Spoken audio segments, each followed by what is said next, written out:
오늘도 이 백성을 긍휼히 여기시며 그 신실하시고 거룩한 언약을 지키시는 우리 아버지 하나님, 아브라함에게 하신 맹세, 이 백성들 향하여도 동일하게 유효하게 하시고 그 풍성한 긍휼로 이 백성들을 어둠과 죽음의 그늘에서 건지심을 감사를 드립니다.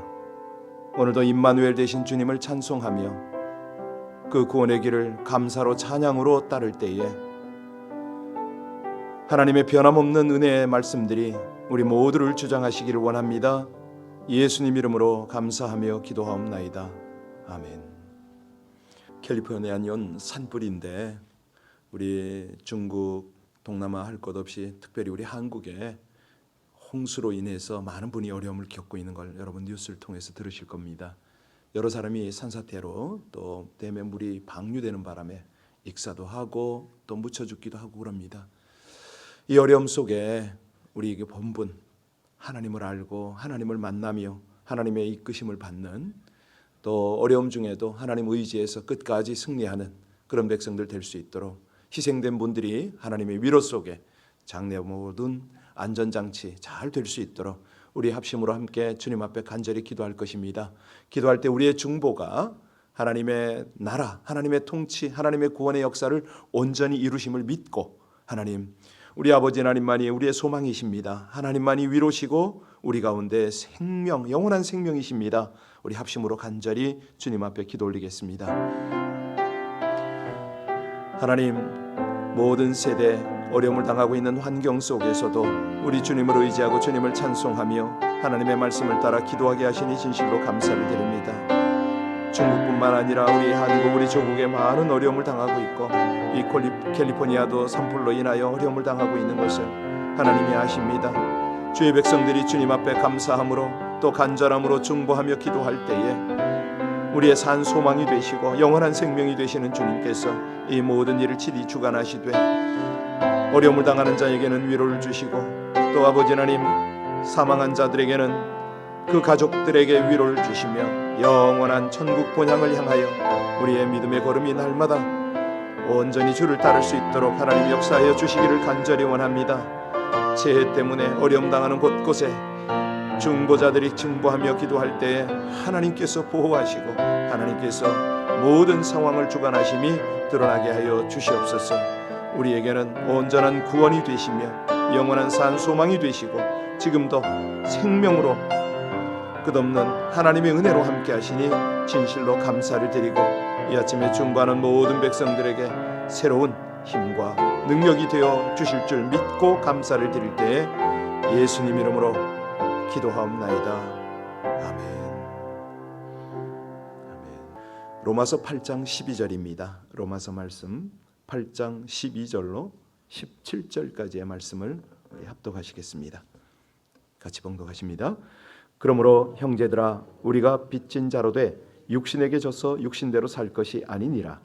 너희가 육신대로 살면 반드시 죽을 것이로되 영으로서 몸의 행실을 죽이면 살리니 무릇 하나님의 영으로 인도함을 받는 사람은 곧 하나님의 아들이라. 너희는 다시 무서워하는 종의 영을 받지 아니하고 양자의 영을 받았으므로 우리가 아빠 아버지라고 부르짖느니라.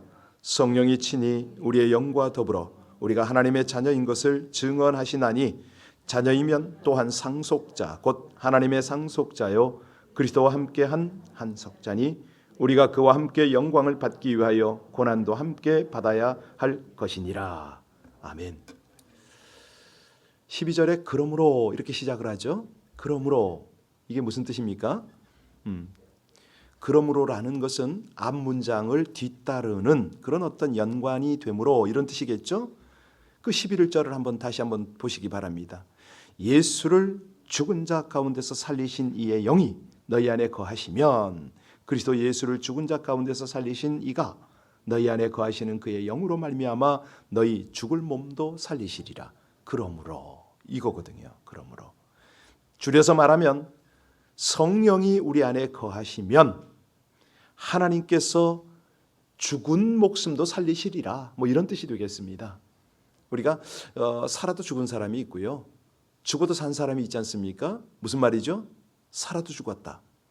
그의 영혼의 활동이 없다는 것입니다. 영적으로 죽었다 이 말이죠. 그래서 성경은 살아있는 인물도 죽었다 그럽니다.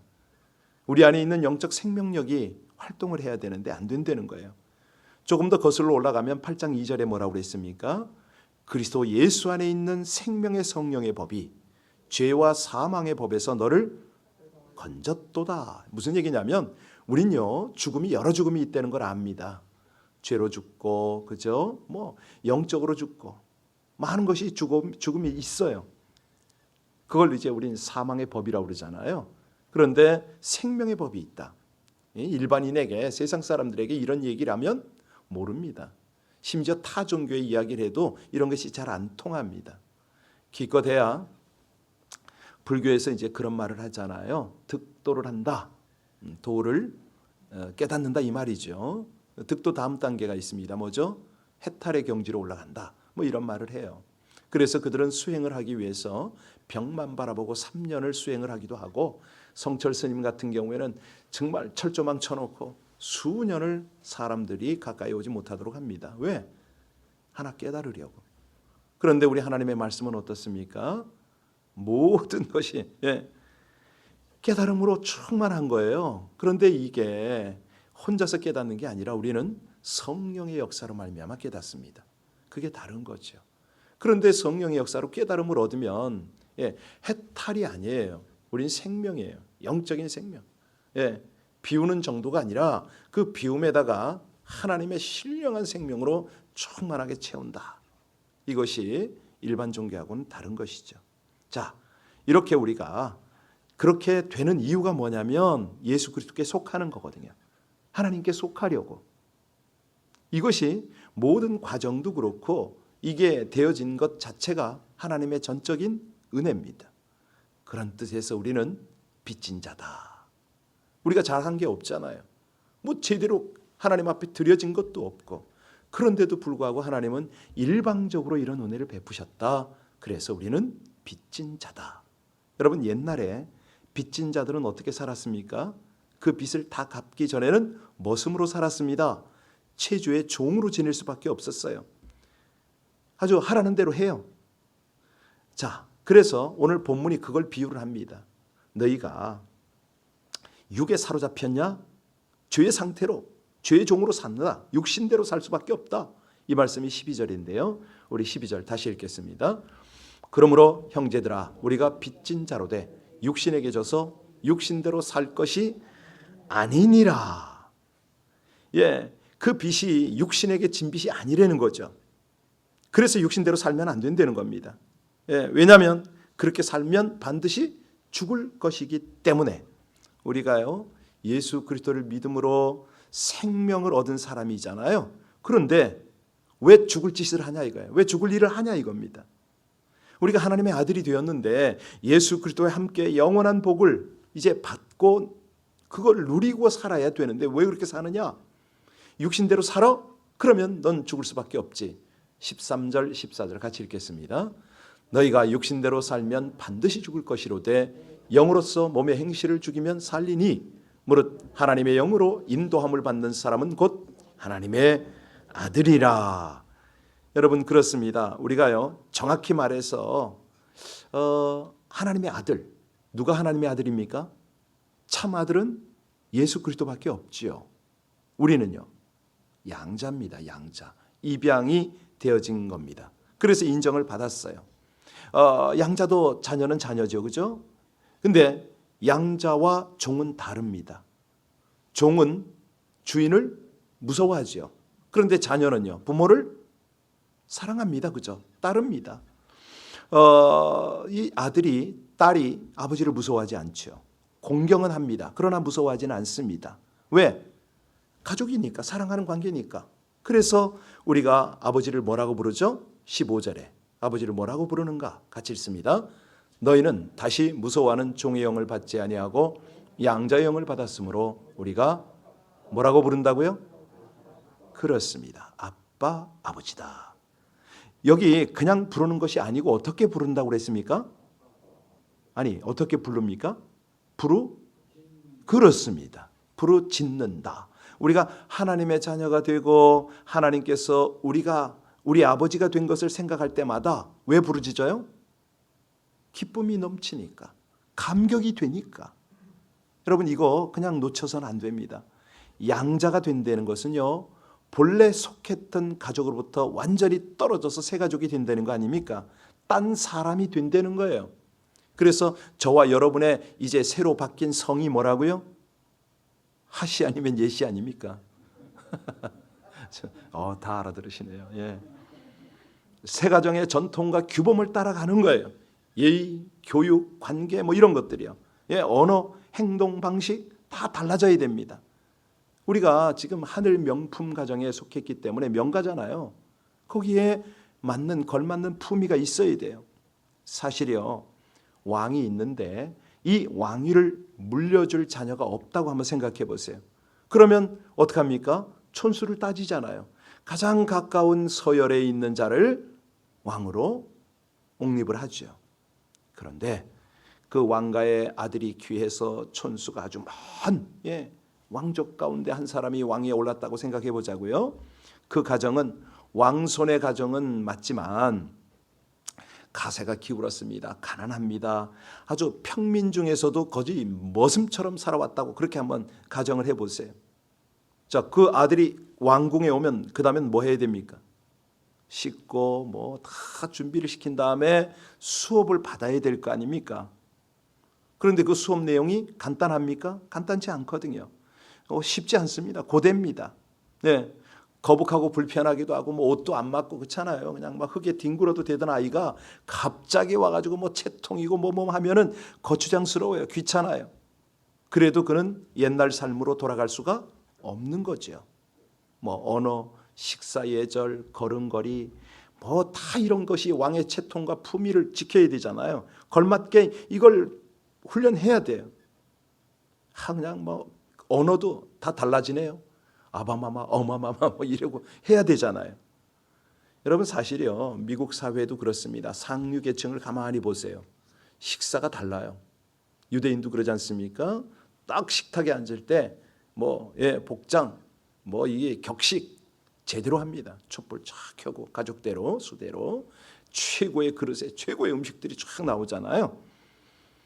그때 언어가 어떻게 됩니까? 아주 거의 경칭을 써요. 부모도 자식에게, 자식도 부모에게. 예. 자, 우리가 옛 습관을 하루아침에 버리기는 어렵습니다. 그래서 사실 뭐 이렇게 격에 맞는 예절이 보통 까다로운 게 아니잖아요. 그래서 이렇게 그 품이 있는, 품격 있는 집안일수록 개인 교사가 붙습니다. 그렇게 가르쳐요. 가정 집사라고도 하죠. 예. 자, 이걸 혼자 해결할 수 없으면 이제 뭐 교육 기관이 붙기도 하고 뭐 여러 관계가 됩니다만은, 우리 예수 믿는 사람이 어떤 신분이냐? 사실은 그런 귀족 집안이나 왕족 집안보다도 더 품격이 높습니다. 안 그렇습니까? 우리가 지금 누구 가족입니까? 하나님의 가족이잖아요. 왕 중 왕의 가족이에요. 천하 만물의 창조자고 주제이신 하나님의 자녀가 됐단 말입니다. 우리 신분이 그렇게 달라졌어요. 예, 그러면 우리의 삶이 어떻게 해야 된다고요? 좀 달라져야 되잖아요. 예, 우리의 행동, 우리 어떤 언어, 생활 방식 이런 것들이 좀 달라져야 됩니다. 오늘 사도 바울이 바로 그 얘기를 하는 거예요. 계속해서 멋대로 살 겁니까? 육신에 사로잡혀서 그렇게 살 겁니까? 그건 죄의 노예 상태 아닙니까? 왜 자꾸 죽는 그런 짓을 합니까? 그래서 우리에게 제시하는 삶의 방식이 뭐라고요? 오늘 14절 다시 보십시다. 14절 보시기 바랍니다. 어떻게 살으라고요? 무릇 하나님의 영으로 인도함을 받는 사람은 곧 그렇습니다. 자, 어떻게 인도를 받는다고요? 하나님의 성령으로 인도를 받으라는 거예요. 성령을 쫓아 살으라는 거예요. 우리가 하나님의 자녀니까 하나님의 자녀임을 자각하고 하나님의 자녀다운 언어 행실이 이루어지도록 내가 나를 못 다스리면 성령의 이끄심을 받아라, 이 말입니다. 그렇죠? 자, 그러면 이제 중요한 건 내가 느껴지지 않는데 무슨 놈의 생명이 있고 뭐 성령이 나를 인도하고 이걸 어떻게 자각하라는 말이냐? 우리가 어떤 때는 이런 심각한 질문을 할 수가 있어요. 여러분, 이게 어떻게 자각이 안 되죠? 자각이 안 되는 본을 보면 이상해요. 아니 우리가 한 번이라도 하나님을 제대로 만나서 대화해 본 적이 있나요? 아니잖아요. 그런데도 우리가 우리 입으로 우리의 기도 속에서 하나님을 아버지라고 불러요. 이거야말로 성령이 우리와 함께하는 증거가 아니면 뭡니까? 그렇잖아요. 성령이 내 안에서 역사하시니까 이게 자연스럽게 되잖아요. 이게 자각이 아니고 뭡니까? 자, 16절 보시겠습니다. 같이 읽습니다. 성령이 친히 우리의 영과 더불어 우리가 하나님의 자녀인 것을 그렇습니다. 우리 안에 영이 있는 거예요. 예, 이 영이 성령과 더불어 하나님을 아버지라고 하는 거죠. 예수 그리스도를 구주라고 하는 거예요. 이게 은혜 아니고는 다르게 설명이 안 됩니다. 어떻게 아냐고요, 우리가. 예. 성령께서 도장을 꽝꽝 쳐주시니까 아는 거죠. 성령께서 우리에게 인쳐주셨으니까 이게 되는 거죠. 자, 17절 보실까요? 우리에게 엄청난 것이 오게 됩니다. 같이 읽습니다. 자녀이면 또한 상속자 곧 하나님의 상속자요 그리스도와 함께한 상속자니 우리가 그와 함께 영광을 받기 위하여 고난도 함께 받아야 할 것이라. 여기서 이제 중요한 것이 상속자인데, 상속자 후사라고도 했죠. 개역 성경에는 상속자, 하나님의 상속자. 우리가 하나님 아버지의 모든 것을 이어받을 상속자라는 겁니다. 여러분 요즘에 보면 뭐 롯데그룹이라든가 뭐 삼성도 그렇고 그런데 이 대기업의 상속자면 얼마나 대단합니까? 그런데 우리는 그 정도가 아니죠. 누구의 상속자라고요? 그렇습니다. 하나님 아버지의 나라를 이어받을 상속자입니다. 그러니 엄청난 거죠. 최고의 감격의 말씀인 거죠. 무한대의 말씀인 거죠. 여러분 중반 한번 보세요. 17절. 중간에 뭐라고 그랬냐면 누구와 함께한 상속자라고요? 그렇습니다. 그리스도와 함께. 아니 여러분 지금 예수께서 지금 어디에 뭐 하고 계세요? 에베소서에 보니까 에베소서는 부활하신 예수께서 만유를 그 발 아래 통치하신다고 그랬어요. 만물을. 그러면서 동시에 교회의 머리가 되셨다 이렇게 말씀하시잖아요.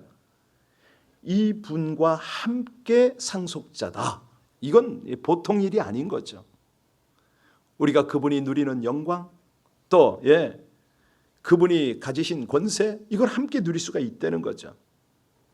사실 세상에서는요 아버지가 죽으면 그 유업을 그 유산을 자녀들이 나누어 갔습니다. 자녀가 많으면 그것도 몫이 작아요. 근데 또 거기다가 복잡하게 뭐 장남 차남 들어가기도 하고 아들 딸 들어가기도 하고 그러잖아요. 그죠? 그런데 하나님 나라는 어떠냐? 무한하고 충만하다. 그래서 하나님이 후사인 우리에게 예수님이 누리시는 모든 영광을 빠짐없이 충만하게 누리게 하신다. 이것이 사도 바울의 이야기입니다. 이 사도 바울이 그러면 그냥 뭐 성령의 감동을 받아서 그냥 이렇게 썼을까요? 아닙니다. 사도 바울은요 최소한 고린도후서 12장에 보면 셋째 하늘까지 갔다 온 그런 간증자입니다. 거기서 말로 형용할 수 없는 너무나 영광스러운 광경을 본 거예요. 가히 말로 이룰 수가 없는 거죠. 요한사도 마찬가지 아닙니까? 요한사도가 그 하늘을 보면서 뭐라고 묘사합니까? 아니 요한계시록 21장에 가면요 그냥 어마어마한 보석의 세계로 쫙 기술을 하잖아요. 하여튼 세상에서 제일 비싸고 값나가는 그런 아름다운 보석이란 보석은 다 거기에 묘사가 되어 있어요. 자, 천국의 길이 어떤 길이죠?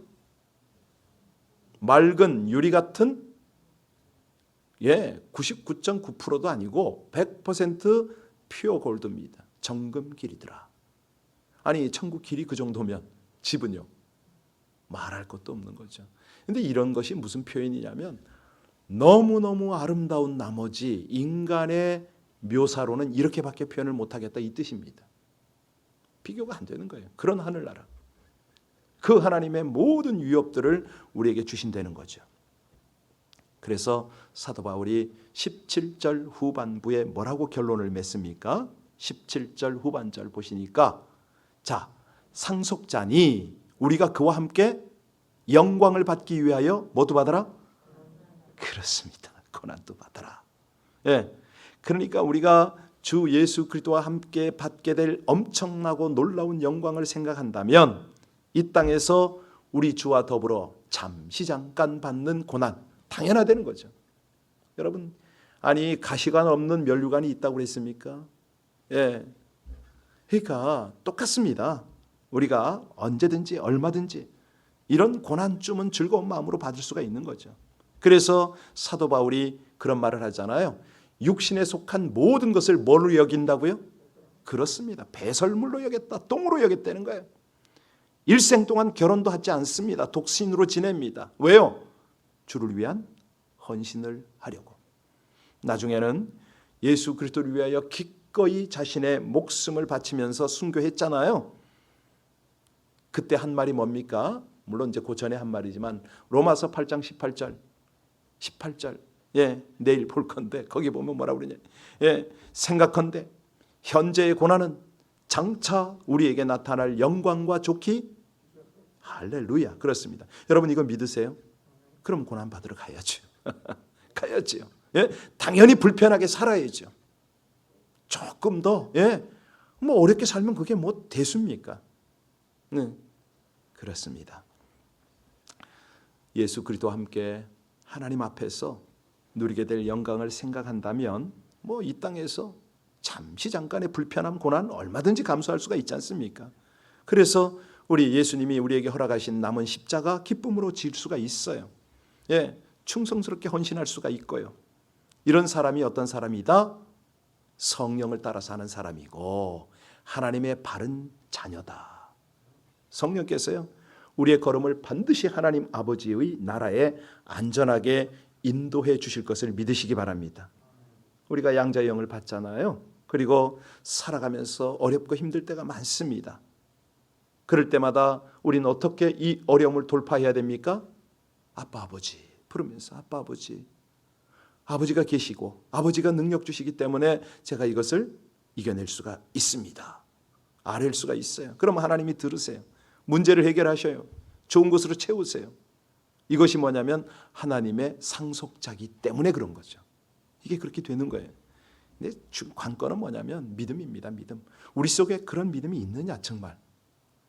말씀을 하나님의 변함없는 신실하고도 능력 있는 하나님의 약속이 아니라 그대로 이루어지는 실체로 우리가 받아들이느냐 이 차이거든요.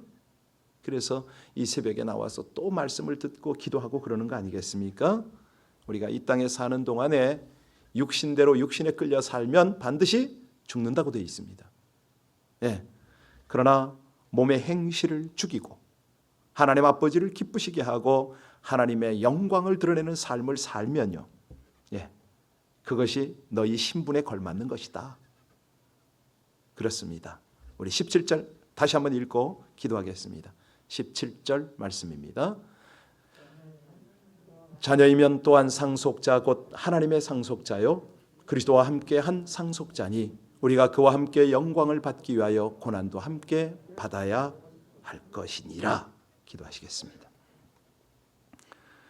예수 믿는 자를 자녀 삼아주신 하나님, 그리스도께서 우리 안에 계실 때에 성령으로 인도하시며 두려움 없이 살게 하심을 찬양드립니다.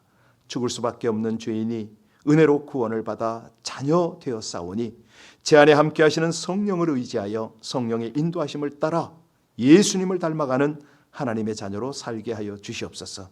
내 생각대로 애쓰며 살지 않고 내게 필요한 것들을 받기를 바라는 신앙생활이 아닌 오직 하나님의 아버지의 뜻과 그 일을 자신의 일처럼 소중히 여기고 감사함으로 충성되이 섬기게 하여 주시옵소서. 예수님 이름으로 기도하옵나이다. 아멘. 주님이 십자가에 못 박혀 달려 죽으셨는데 우리가 자유를 얻었습니다.